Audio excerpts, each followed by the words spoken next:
When you're thinking about this, if you pull back 30,000-foot view, you're working in a system and it all hinges on accurate detection as to who needs more. And we need to ideally do these looks 3 times a year so that we can see how kids are doing and intervene at the first sign of concern. And if you're going to lean forward into this potential for screening, I'd like you to know that I don't think the question is whether or not we should screen. I think the question is which screening tool makes the most sense for your school. And whichever one you pick, I want you to think about these recommendations here. Like, we want to absolutely make sure that we're building our expertise in how to use them. You just don't want to go grab a screener and get started. You want to make sure that people know how to, after you picked it, how to use it. How do I prepare for it? How do I administer it? How do I protect the data that comes in with it? How do I use that information to connect kids to supports? And we want to, as part of that second recommendation, develop ongoing structures to continually improve our practices so that as the research community starts generating new information, I want to bring it into my building, but not until I'm sure there's enough evidence to suggest that if I do this thing with fidelity, it's going to work. So we need to have a process for that ongoing continuous improvement loop.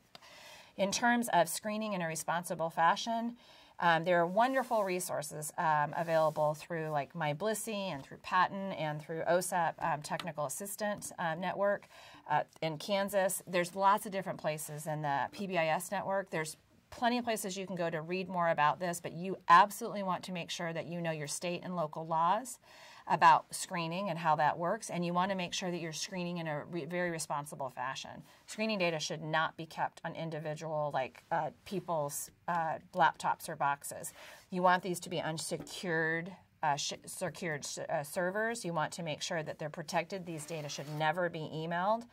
And if it's a regular school practice that is done for everybody, you want to inform your community. Like when you send the letter home at the beginning of every year about this year we're getting started and we're going to be benchmarking on academics 3 times a year, behavior screenings 3 times a year, we're going to do vision and hearing. Screening is just a first blush to see where a challenge might exist. It's just the first look. But we absolutely want to do that because it would be much better to look for and identify a particular challenge before it becomes more widespread. To guide your decision making, there are a number of questions that can support your decision-making process. Like, you want to think about what grade levels are the measures for. Like the first 2 that I showed you today, the SSBD is now, initially when it was developed, it was through elementary school, and now it's extended through 9th grade. The SRSS was initially developed for just elementary, and now is being used with older kids as well. You also want to think about what types of concerns does that measure detect. So as of right now at this taping, the SIS Performance Screening Guide is the only one at this point that looks at motivation to learn. So if that's a core concern of yours, then you might think about that one. And then different screenings are completed by different people. We've focused exclusively on teacher-completed screening scales. Some of these can actually be completed by students with permission and by parents with permission. Another huge consideration is cost. Like, is it free access? Is it commercially available? If it is commercially available, how much is it? So we want to make sure it's feasible. We also want to think about how much time does it take, if it can be done in an online format or paper pencil. And then huge is there an intervention component where you're, like, it's already built into the screening process, and things like the BAS2 BEST and the SIS Performance Screening Scale, they're part of a whole family of tools that you can use to connect kids to supports. Sometimes people will contact me and say, Kathleen, just tell me, like, which one should I pick? Which one's the best one? And what I tell them is what I'm going to tell you. The best one is the one that's right for your school based on the answers to these questions. So probably not the answer you're looking for, but that's the answer I'm going to give. So I encourage you to work through this decision-making process. And I, again, want to just emphasize one more time that we do not screen until we're ready to intervene. And so we want to make sure we've got strong Tier 1 in place at our schools. We want to have a plan for beginning with Tier 2 and Tier 3.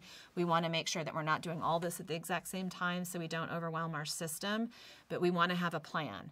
But we don't want to wait so long in launching our efforts that we're missing the opportunity to see how our school as a whole is doing, how we empower our teachers, and how we connect kids to supports.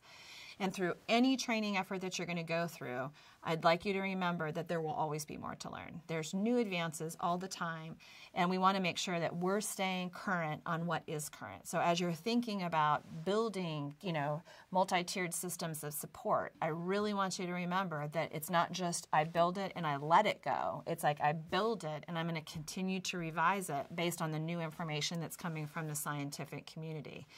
But as you now head out and go into other professional learning opportunities, I'd like you to keep a frame in your mind about how can I use this and put it into this tiered system that I'm building, and how can I accurately detect who may need this extra support. And as we think about empowering our teachers, we want to create multiple learning opportunities so that we can have points of intersection for when they're ready to learn it. And so as I mentioned, fabulous technical assistance available in many, many states. Not just in Kansas or Missouri and Pennsylvania and in Tennessee, but I see so many talented people across our country.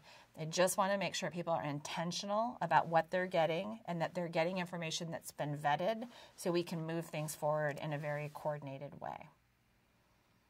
Thanks for your time today, and we encourage you to continue exploring our websites and others to look for additional information on not only screenings but some of these low-intensity strategies.